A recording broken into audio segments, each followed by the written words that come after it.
Juan Raúl Garza, un hombre que resonó como el eco de la violencia en la frontera entre México y Estados Unidos. Un hombre que pasó de ser un humilde hijo de trabajadores migrantes a convertirse en el rey del narcotráfico de la marihuana en Texas, solo para terminar atado a una camilla de ejecución en una prisión federal. Imagínense esto. El 19 de junio de 2001, en la penitenciaría de Estados Unidos en Terre Haute, Indiana, el gobierno federal de Estados Unidos inyectaba letalmente a este temido narco mexicano-americano por 3 asesinatos brutales cometidos en nombre de su imperio de drogas. Pero no fue cualquier ejecución. Garza fue el primero en la historia moderna en ser ajusticiado bajo la Ley Antiabuso de Drogas de 1988, un estatuto que permitía la pena de muerte por homicidios relacionados con empresas criminales continuas de tráfico de estupefacientes. Este caso no solo marcó un antes y un después en la lucha federal contra el narco, sino que expuso la crudeza de un mundo donde la traición se pagaba con plomo y donde un solo hombre podía ordenar la muerte de sus propios socios, como si fueran piezas desechables en un tablero de ajedrez sangriento.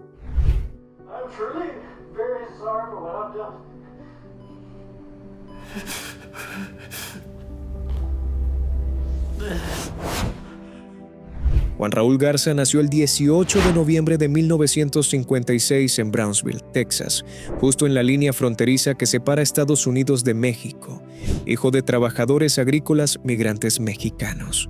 Su infancia no fue de lujo. Pasó parte de sus años tempranos en Michigan, donde junto a sus padres recogía frutas en los campos. Abandonó la escuela secundaria, pero con astucia y esfuerzo levantó un negocio de construcción exitoso en Brownsville. Para muchos en la comunidad, era un hombre de familia ejemplar, padre devoto de 4 hijos, yerno de un pastor respetado, un tipo que parecía integrado, trabajador y respetable. Nadie imaginaba que detrás de esa fachada se ocultaba el cerebro de una red que movería miles de kilos de marihuana desde las plantaciones de Oaxaca en México hasta las calles de Texas, Luisiana y Michigan, generando cientos de miles de dólares en ganancias ilícitas. Garza empezó pequeño, cruzando cargamentos modestos por la frontera, pero pronto escaló. Viajes frecuentes a México para coordinar envíos por avión, camiones disfrazados, contactos en carteles mexicanos y una operación que crecía como un cáncer imparable. Pero el poder corrompe y en el narcotráfico la paranoia es la reina.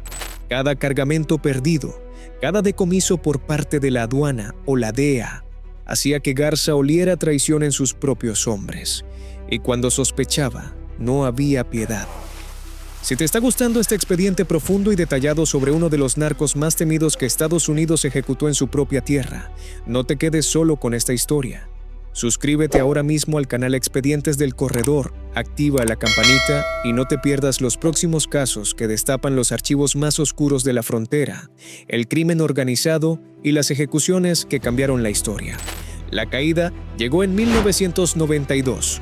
La aduana de Estados Unidos lanzó una operación masiva contra su red.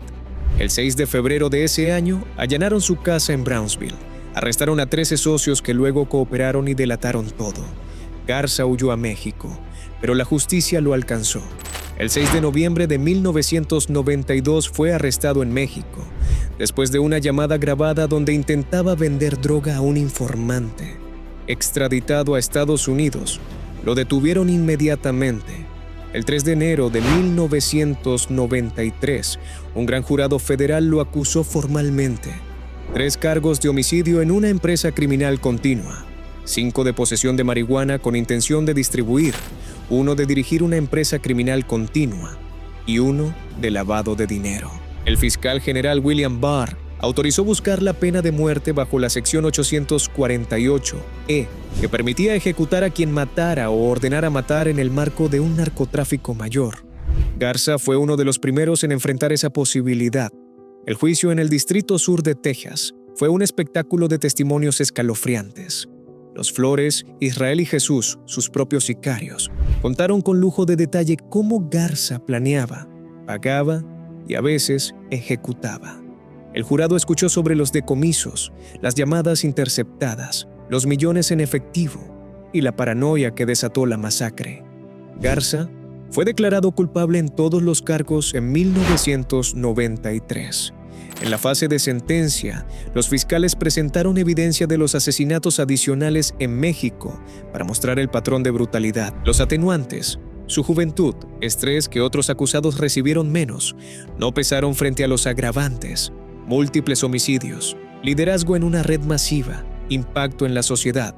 El 10 de agosto de 1993, el juez Philemon Vela Sr. lo sentenció a muerte diciéndole con gravedad: «Lo único que puedo pedirte es que empieces a hacer las paces con tu Dios».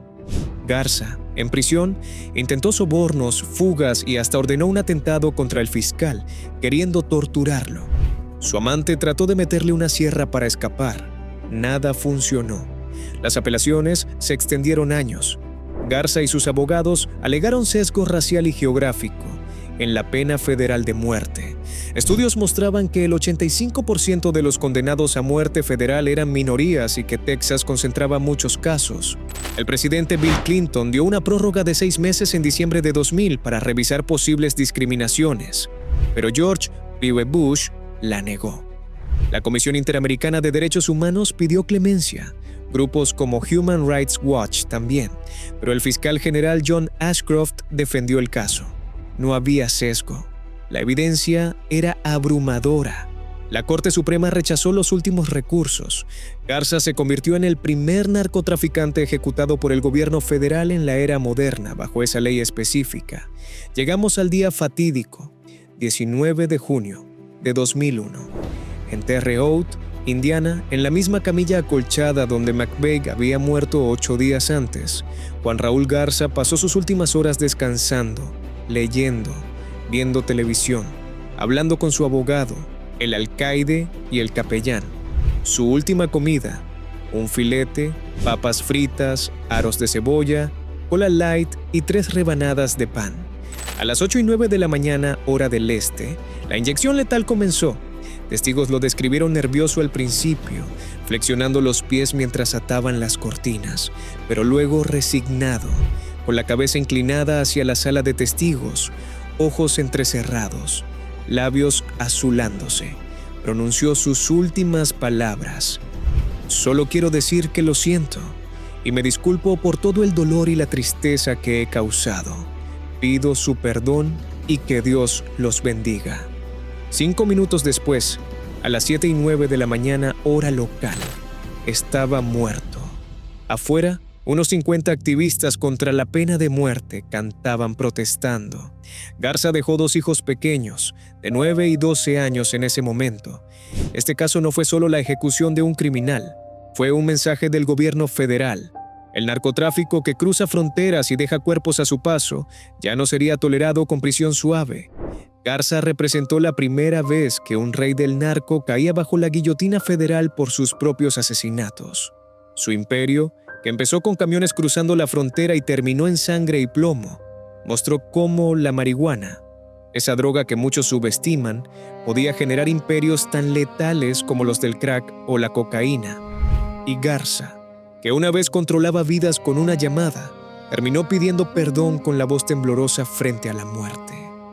Pero detengámonos un momento en los detalles que hacen este expediente tan impactante. Piensen en la ironía. Un hombre nacido en Estados Unidos de padres mexicanos que usó la frontera como autopista para la muerte. Sus operaciones no eran de cocaína colombiana ni heroína asiática. Era marihuana mexicana pura, toneladas que inundaban ciudades estadounidenses y financiaban más violencia. Cada decomiso lo volvía más paranoico, y esa paranoia creó un cementerio de asociados. Los Flores, sus sicarios, describieron en corte cómo Garza los armaba, los pagaba y los amenazaba implícitamente: o matas o mueres. El caso de su yerno Bernabé Sosa fue particularmente cruel. Familia directa sacrificada por un cargamento perdido. Demostró que Garza no solo mataba rivales, sino que eliminaba a quien lo irritara, incluso una mujer que se rió. En el juicio, el jurado escuchó horas de grabaciones telefónicas, testimonios de cooperantes que describieron los vuelos desde Oaxaca, los camiones con doble fondo, el dinero lavado en negocios legítimos de construcción que Garza usaba como fachada. El juez Vela, al sentenciarlo, subrayó que la evidencia mostraba más de 3 homicidios derivados de sus actividades de droga. Garza intentó todo.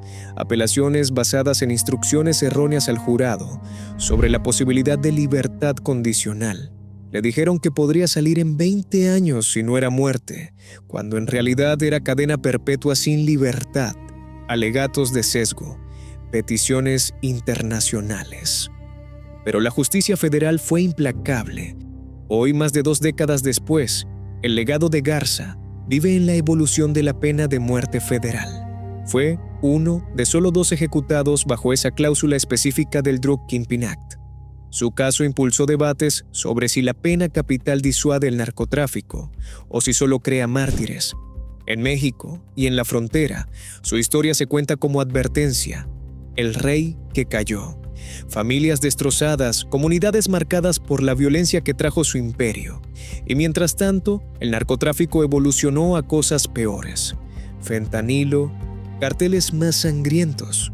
Pero Garza fue el pionero en pagar con su vida.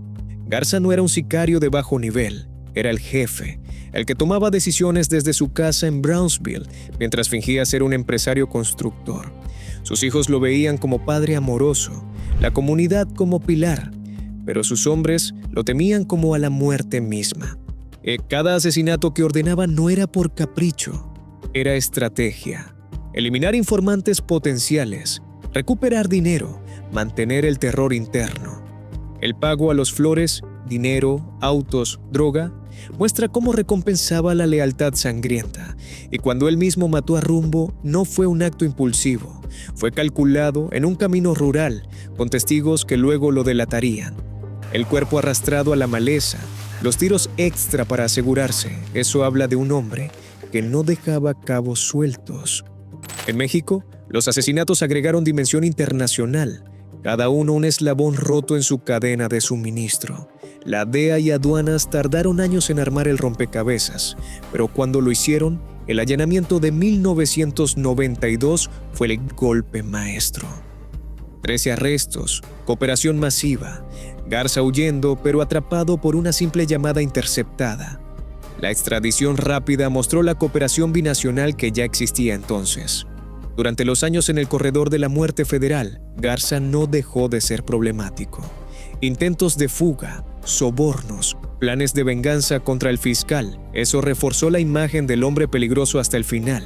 Su prórroga de Clinton generó controversia política. ¿Estaba el presidente demorando por sesgo racial o por revisión genuina? Bush, republicano y exgobernador de Texas, donde muchos casos federales se concentraban, denegó clemencia. Ashcroft defendió públicamente que no había discriminación. Hispanos juzgando a hispano por crímenes contra hispanos. Los números, sin embargo, alimentaron el debate. 80% de acusados capitales federales eran minorías en esa era. La ejecución misma fue sobria, federal. La misma camilla que McVeigh, el protocolo preciso de 3 drogas letales. Garza, que había vivido de violencia, murió pidiendo perdón. Sus últimas palabras no fueron de desafío narco, fueron de remordimiento humano. Lo siento, disculpo el dolor causado, pido perdón, Dios los bendiga. Algunos testigos dijeron que parecía resignado, casi en paz. Y si has llegado hasta aquí, significa que este tipo de narrativas te enganchan. No dejes que se detenga. Suscríbete al canal Expedientes del Corredor. Dale like si quieres más casos de narcos ejecutados, fronteras sangrientas y archivos desclasificados. Comparte este video con quien sepa apreciar la verdad sin filtros. Porque en Expedientes del Corredor seguimos abriendo los expedientes que el sistema quiere cerrar, uno por uno, con rigor y sin piedad.